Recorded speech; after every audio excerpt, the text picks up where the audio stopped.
अरे आता आम्हाला येणार आहे 15-20 मिनिटात पाठवणार आहे. पप्पा काय करतात आम्हाला ऑफिस. सासूबाई आहेत सगळ्यात त्यांच्यासोबत हॉस्पिटलमध्ये, कारण की त्यांना एक अटॅक येऊन गेलाय.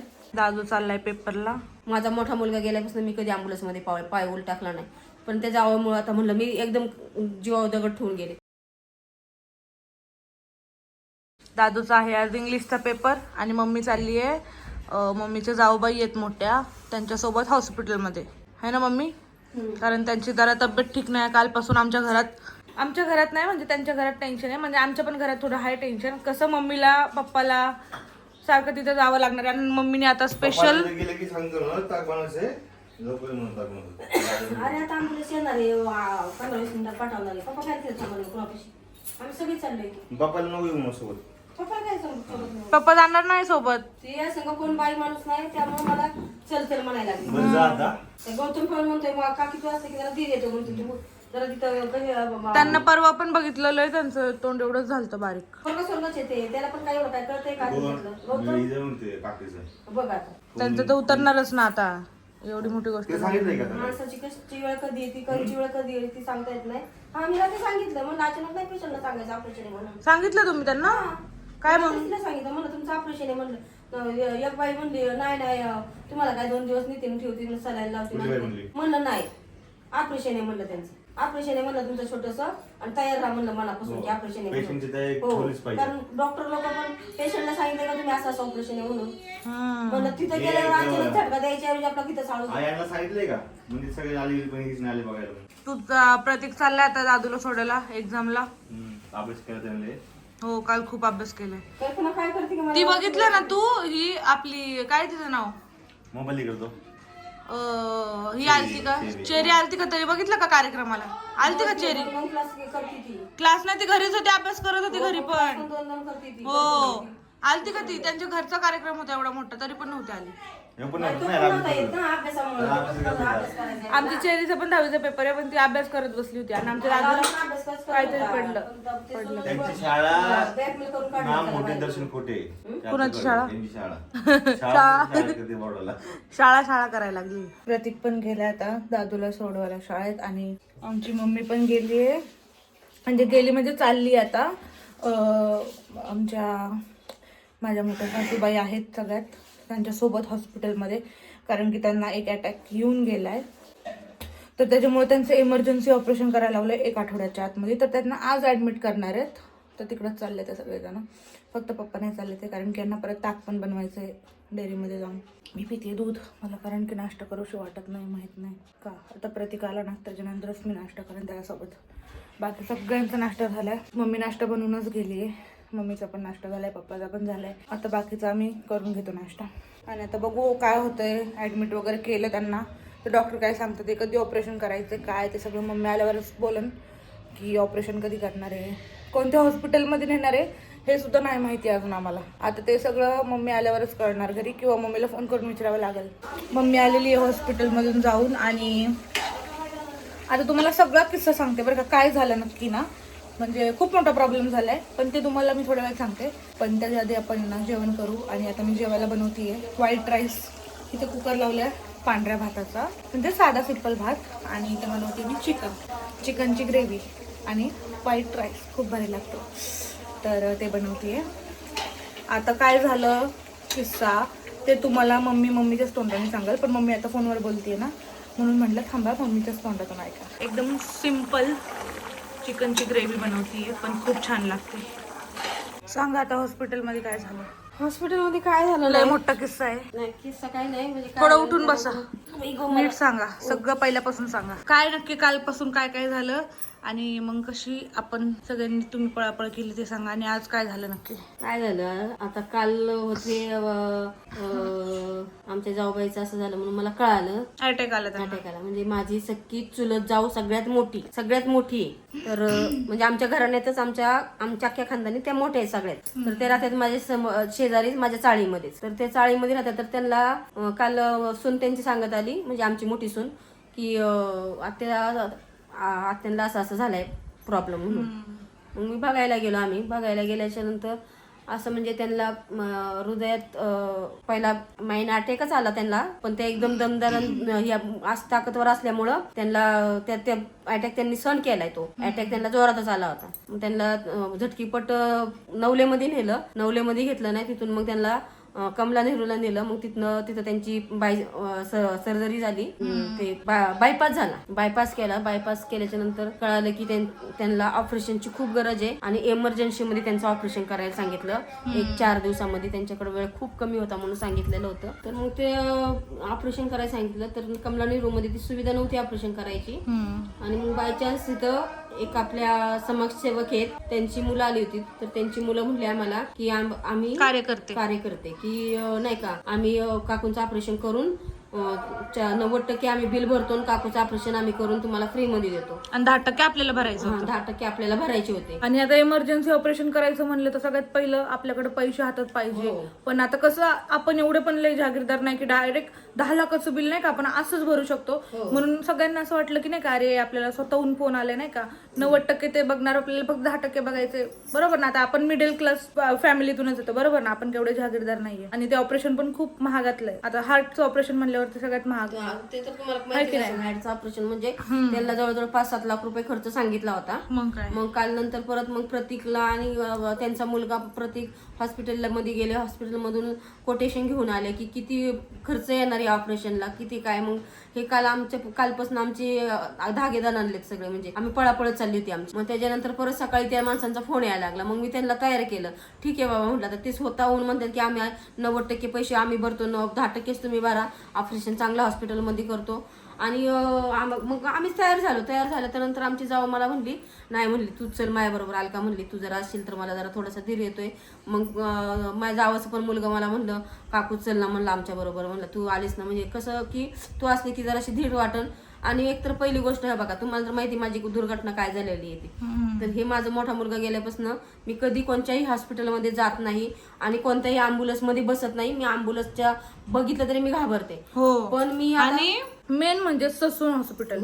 कारण की तिथं ना पेशंटला आता मला पण ट्रॉमा आहे बाबा ससून हॉस्पिटल. तर माझ्या पप्पाला पण तिथं नेलं शेवटच्या कंडिशनला आणि मम्मीला पण तसंच होतं. असं म्हणजे नाही का असे बघितले ना मरीज लोक, म्हणजे असे पेशंट लोक बघितले ना असेच ठेवलेले किंवा मुर्दा किंवा ते असे नॉर्मली ठेवतात, त्यांना काही नाही वाटत. पण आपण जे बघतो ना ते आपल्याला वाटतं. तसंच मम्मीचं आहे. मम्मी तर तिथं जाऊन शॉकच झाली बाबा. शॉक झाली नाही. मग काय झालं आम्ही आणि ह्यांनी मला कल्पना दिलेली नाही की अँब्युलन्स आली. मग आता म्हटलं तर जावे बरोबर आता जाणं माझं पण कर्तव्य. मग अशा वेळेस जर आपण नाही उपाय येणार तर मग कधी येणार. ठीक आहे ना, आपली कामं आपलं सगळं आपलं रुटीन हे सगळं आपलं चालतंच आपल्या आयुष्यामध्ये. का आपल्याही आयुष्यामध्ये कधी ना कधीतरी काय नाही काहीतरी येतं. मग आपण सुखाच्या नाही पण दुःखाच्या टायमाला आपण प्रत्येकाच्या उभं राहावं हे तर माझं तत्व आहे पहिल्यापासूनच. मग म्हटलं चला ठीक आहे मी येते. म्हटलं आता माझ्या जावाच्या बहिणी वगैरे जरा थोड्याशा लांब राहत होत्या. मग मी तयार होऊन माझ्या जावाबरोबर गेले त्या अँब्युलन्समध्ये. कधीच मी अँब्युलन्समध्ये माझा मोठा मुलगा गेल्यापासून मी कधी अँब्युलन्समध्ये पाय उल टाकला नाही.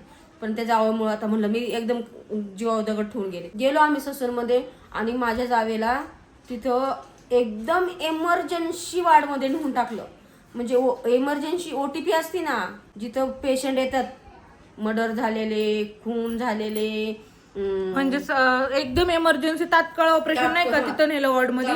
आणि हे सगळे घाबरले. मग आता माहितीच नाही ना की ससूनला जाणार आहे. पहिलं तर माहित नव्हतं हॉस्पिटल कोणतं आहे. ह्यांना असं वाटलं की नाही का हे असं रुबी हॉल माहिती जहांगीर नाही तर रुबी हॉल, त्यांच्या दोघांपैकी एकीकडे नेणार होते. पण डायरेक्ट ससूनला गेले. जहांगीर नव्हतं सांगितलं, एक तर कंटोन्मेंट बोर्ड सांगितला होता किंवा मग रुबी सांगितलं होतं. तर आम्हाला योग्य वाटलं. म्हणलं ठीक आहे ना चला म्हणलं. तर आणि इथं आमचे तर 2 हॉस्पिटल होते ते सांगितले होते. तर आम्हाला ते योग्य वाटले हॉस्पिटल. आमचं होतं की रुबीला. ठीक आहे रुबी आम्हाला हॉस्पिटल योग्य वाटत होतं. म्हणलं रुबीला जर होत असेल ना तर ठीक आहे म्हणून आम्ही पुढे गेलो. आणि गेल्याच्या नंतर ते आमच्या जावेला पण आमच्या जो त्रास होता तो अजून तिथं वाढला जास्त. त्यांना बघून ते सगळं पेशंट वगैरे बघून. आणि त्यांच्या बरोबर आम्ही सुद्धा एकदम कॉमामध्येच गेल्यावानी झालं आम्हाला ते पेशंट बघून. आम्ही एकतर बघत नाही कधी आपण अचानक आम्हाला. आणि एका मागं एक ससून तर ज्याला जे पुणे शहरामधून आमचे ब्लॉग बघतात त्यांना सगळ्यांना माहिती आहे ससून खूप मोठं आहे की.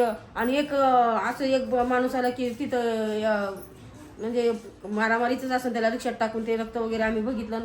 इतकं शॉर्ट झालं. मग ते आमच्या सुनांनी पण मोठ्या डिसिजन घेतलं म्हणली नाही म्हणली माझ्या सासूला इथं ठेवायचंच नाही, काही हो माझ्या सासूला इथं ठेवायचंच नाही.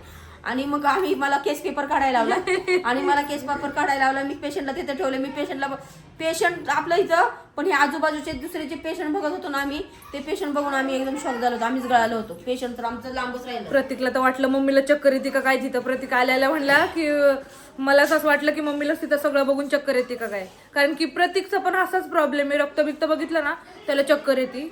मम्मीचा पण तोच प्रॉब्लेम आहे की असं पेशंट किंवा नाही का असं रक्तबिक्त बघितलं ना मम्मीला पण लय त्रास होतो. तिथून पळून आले. आणि मग आम्ही बाहेरून चर्चाच करत होतो. ज्या व्यक्तीने आम्हाला तिथपर्यंत नेलं होतं अँब्युलन्स मध्ये, घरी बोलवून अँब्युलन्स मध्ये आम्हाला तिथपर्यंत नेणार होती जी व्यक्ती, त्यांनी पण एक प्रकारे मदतच केली की जसं की ससूनला तुमचं कसं 8 दिवसाची गोष्ट त्यांनी 4 दिवसातच करणार होते ऑपरेशन. जे तुमचं आता ससूनला कसं तुम्हाला केस पेपर काढायला नंबर, तुम्हाला फाईल द्यायला नंबर, तुम्हाला डॉक्टरला भेटायला नंबर, तुम्हाला डॉक्टरचे वार्त, म्हणजे हे जे काय प्रोसिजर होते ना, हे जे काय प्रोसिजर होते ना ते एका दिवसामध्ये लगेचच करून तुमचे पेशंट लगेच ऑपरेशनला ते 2 दिवसामध्ये नेणार होते. म्हणजे आणि आमच्याकडे वेळ कमी, खूपच वेळ कमी आहे. तर तिथं पेशंटला आतमध्ये ठेवून आम्ही बाहेर येऊन चर्चाच करत होतो की आम्हाला ससून नकोय म्हणून. आम्ही जेवढे घाबरलो होतो ना तेवढं आम्ही तिथे चर्चा करत होतो. त्या मुलाशी बोलत होतो की आम्हाला ससून नको, आम्हाला दुसरं कोणतंही हॉस्पिटल द्या. तर आमचं पेशंटच त्या डॉक्टरला बोलून आलं की थांबा आमचं पेशंट बाहेर आहे म्हणून आमचं पेशंटच बाहेर पळून आलं. आणि पळून आलं की डायरेक्ट मला घरी नाही, मला ससून नको, मला घरी येऊन हार्ट अटॅक येऊन जरी मी मेले तरी मला चालन. पण मला म्हणजे किस्सा बघा, हे लोक सगळे पेशंटला घेऊन गेले होते ऍडमिट करायला. ठीक आहे, आज ऍडमिट करून ऑपरेशनला नाही का प्रोसेस सुरू करणार होते, पण आमचं पेशंटच बाहेरून म्हणते की आमचं पेशंट बाहेर आहे, त्याला घेऊन येते. आणि ते पेशंट बाहेरून घरी पळून, हे सगळे पळूनच आले घरी, तिथून रिक्षा पकडून पळून आले. डॉक्टरला सांगितलं नाही, कोणाला सांगितलं नाही, काही सांगितलं. केस पेपर काढला, केस पेपर त्यांच्या हातात दिला आम्ही आणि डायरेक्ट पेशंट बाहेर आलं. आमच्या बॅगा वगैरे उचलल्या, रिक्षा बोलवलं की रिक्षात डायरेक्ट आम्ही घरच घातलं. ते आपल्याला सवय नाही असं नाही का एकदम असं बघायची. ते घाबरले एक प्रकारे, कारण की त्यांना एकच आठवड्यात ऑपरेशन सांगितले इमर्जन्सी. आणि आता आपल्याला असं आपण जर लईच असं पैशावाले असतो ना तर आपण असं कोणता विचारच केला नसतं की नाही का बाबा इथं जायचं तिथं जायचंय. अरे यार, पण आता विषय असा आहे की त्यांच्या पण फॅमिलीचे डिसिजन महत्वाचे आहेत ह्यासाठी, आणि आपणच नाही ना सगळं हे करू शकत. त्यांची फॅमिली सुद्धा, म्हणजे त्यांना पण 2 मुलं आहेत, मोठे आहेत. तर सगळे फॅमिलीचं डिसिजन बघू काय होतं आता, अजून तर माहित नाही. पण 2 दिवसातच त्यांना न्यावं लागणार आहे हॉस्पिटलमध्ये ऑपरेशनसाठी, कारण हार्टचं रिस्क नाही घेऊ शकत माणूस. तर मी आलोय आता खाली, चहा गरम करून पितो. पायाला करती वरती आराम. मम्मीने चहा करून पिलेला दिसतोय, तर मी माझं चहा गरम करून पितो. चला, हे बघा ऑलरेडी चहा यांचा पिऊन झालेला दिसतोय मम्मी यांचा. चहा थोडा गरम होईल, गरम झाले की चहा मी पितो. पायल थोडी आराम करते, ती थोडा तिथं जर आराम करून झालं गिर वरती, सॉरी खालच्या रूम मध्ये आपल्या. मला ह्याचं तोंड बघूश वाटाना, कारण की इकडे बघ, हा बघ इकडे बघ. तर ह्या केसांमुळं, फक्त ह्या केसांमुळं. इकडे बघ ना, हे चालतंय का भाजी घेऊन पटकेने? बघितलं ना 1 तासाने आली की नाही, म्हणलं की नाही 1 तासाने येणार बरोबर. अडाणी माणसाला काय येतंय का बोलतं ना. अहो तुम्ही अडाणी एखाद्याला विकून असाल तर आहे ना सोनू. तुम्हाला कोण घेत असेल तर पैसे तर घेते, निघून घेते तुम्हाला कुठं तरी. येईन की नाही विकून? पप्पाला विकूनच येईन मम्मी. कोण घेणार आहे? मला सकाळी पप्पाला नाही घेणार कोण. अहो तुम्ही घाबरू नका, तुम्ही कशा लोक हायपर होताय. सोनू, कधी पप्पानी तुला विचारलं नाही कसं तोंड केलंय पप्पानी. हे सोनूनी हॉस्पिटलमध्ये पण फ्री मध्ये ऑपरेशन होतंय आणि ते शिंबाशे मध्ये पण फ्री ऑपरेशन होतंय. आयुष्यमान कार्ड आहे त्यांच्याकडं, त्यांचं 5 लाखापर्यंत. तर ते ऑपरेशन होतंय त्यांचं फ्री मध्ये. पण ते शिंबाशे लय लांब आहे, येण्या जाण्याला त्यांना लय प्रॉब्लेम होणार आहे. त्यांना सूर्य हॉस्पिटल आवडलं. पप्पा सकाळपासून तिथंच आता आलेत घरी. काय करायचं, माणसं सुखाला कुणी पण जातं, दुःखाच्या टायमाला माणसाने उभं राहावं. आणि आता इथं बघा, आता नाही तसं नाही, आता इथं बघा, आता आपण आताच असे आहेत. सगळे हे असं करते मी सगळ्यांना, पण हे असंच होत्यात, अशाच होत्यात. काय सांगायचं, किती जणांचं असं केलेलं आहे मी, किती जणांचं. माते, हाँ माते बहुत बड़ा काम किया आपने. कसं काय नाही की आपण पैशाची मदत नाही केली माणसाला, तरी माणसाला विचारलं ना तरी लय बरं तरी वाटतं. माणूस मला म्हणतो आमच्या आमच्यासाठी आई शपथच. या आकीनी काय केलं? या आकीनी नुसतं नवऱ्याला माझ्या बायाची नाही म्हणत कोणा. या आकीने काय केलं आमच्यासाठी? मायाची नाही म्हणत, आणि मायाच्यासाठी कुणासाठी काय केलं नाही मी. माझ्या तुझ्यासाठी केले ना. मायाच्यांनी मायासाठी केलंय, पण सासरच्यांसाठी सगळ्यांसाठी केलंय, सगळ्यांसाठी. आणि काय केलं आकीने? नुसतं आकी कुणी म्हणावं की नाही ह्या वहिनी आमच्या येळवाला उभी राहिली नाही, तरी म्हणले नाही म्हणतात आम्हाला कुठे हिने आवटाळले का आवटाळले. ते जाऊन द्या, पण तुम्ही सांगताय सगळं सासरचं. पप्पा म्हणतात चल लवकर चल, हा मग काय बोलू नको जास्त, चल लवकर. माझ्या घरच्यांबद्दल काय नको बोलू. आपलं कर्म चांगलं करत राहायचं, ज्याचं त्याचं. कांड करा आम्ही आहे की, कांड करा आहे की माणसं आमच्या घरात. तू कर्म कर. आमचं का तुम्ही कर्म करा मग. कांड करा आमच्या तुम्हाला काय घरात. काम करायला देते मी? नाही आम्ही नाही हो, हा दुसऱ्यांचं बोलतोय. समज नाही आलो को. टमाटे घेऊन या. आणि इथं बघा ती वाल पापडी आहे ना, चाल पापडी, ती अजिबात नका. आणि तो कोबी आणला तर मी पहिला देऊन येईल कोणाला तरी घरी जाऊन. पहिलं काय आणायचं, दुसरं काय केलं ना, मटण आणा, चिकन हा.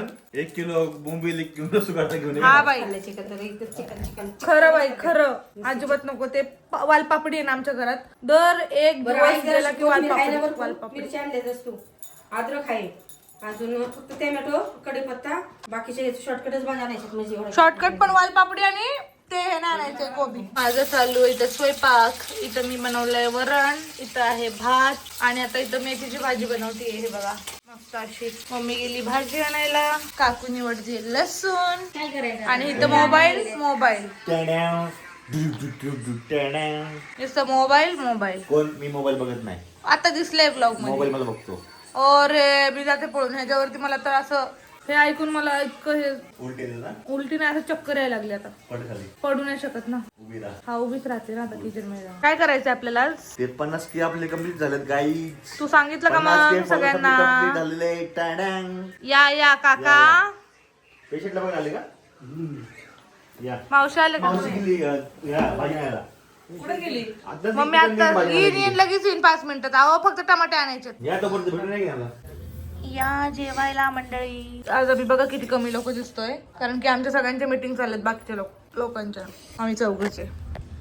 पप्पा गेले ते बाहेर, दादू बोलतोय फोनवरती, म्हणून आम्ही जेवायला बसलोय. कोणाची वाट न बघता आहे ना, कारण लय उशीर झालाय. मावशी ते पण आले होते, गोलू पण आलता, ते गेले ते पेशंटला भेटायला म्हणून.